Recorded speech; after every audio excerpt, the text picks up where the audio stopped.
Alors là, on en est qu'on a vu que ce qui était craint, redouté et annoncé notamment par la coordination des intermittents et précaires dès 2003, à savoir que un grand nombre de gens allaient passer à la trappe, ça s'est quand même largement vérifié. C'est-à-dire que les conditions se sont énormément durcies.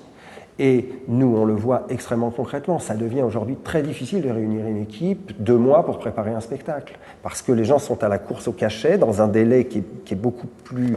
qui n'est pas, finalement, pas tellement plus court, mais en fait, ce peu qui a été réduit, il a des incidences considérables. Donc, réunir une équipe aujourd'hui autour d'un projet, concentrée autour d'un projet, c'est devenu très difficile. On court, on se dit, bon, là, j'ai 2 cachets, donc je ne peux pas telle semaine, ah bon, moi j'en ai un ici, etc. Donc ça, c'est une incidence forte. Là, il y a eu un deuxième coup près, 2007, de nouveau des conditions durcies. Là, il y a des nouvelles renégociations UNEDIC tout à fait prochainement. Et en même temps qu'on a eu tout ça, finalement, il y a une espèce d'acceptation. Tout le monde a peu ou prou... Une guerre d'usure. Une guerre d'usure, oui, une guerre d'usure. Donc je ne sais pas ce qui va se passer exactement là sur les prochaines... je crois que les scénarios sont pas écrits encore. Mais c'est quelque chose qui va continuer à être remis en question. Et puis tout ça agrémenté de toujours plus de contrôle. On sait que par exemple là, les agents de Pôle emploi vont être assermentés pour pouvoir justement travailler comme ça, cette espèce de contrôle qu'on peut retrouver ici et là.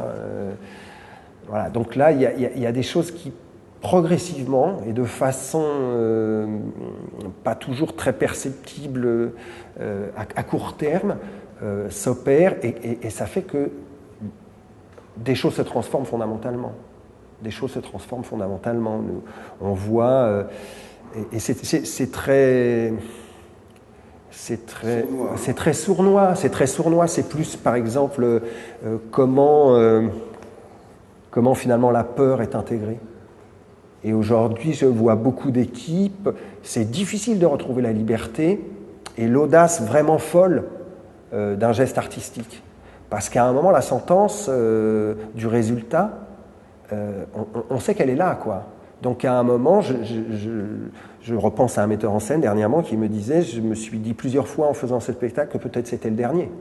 C'est pas quelqu'un qui est vieux, c'est quelqu'un qui a un petit peu plus de 50 ans, mais on sait que le coup près peut tomber et qu'il tombe pas forcément d'une seule fois, mais à petits coups comme ça d'usure, et on peut se retrouver tout à fait éjecté, alors qu'on est à un endroit où on se sent solide professionnellement. Mais du coup,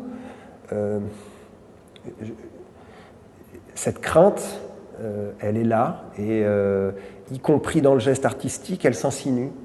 Et je pense qu'on n'a pas forcément le culot toujours, l'audace toujours, parce qu'à un moment, oui, le résultat, il est excessivement important, même si on refuse tous ça. J'ai une équipe qui me disait, voilà, qui m'a proposé de jouer ici, donc j'ai dit, je vais venir voir ton travail. Ça.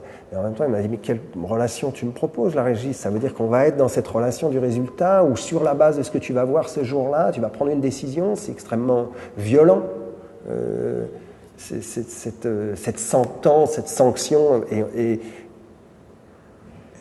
l'idée qu'on peut rater, petit à petit, elle disparaît. C'est-à-dire qu'à un moment, quiconque rate meurt à court ou moyen terme.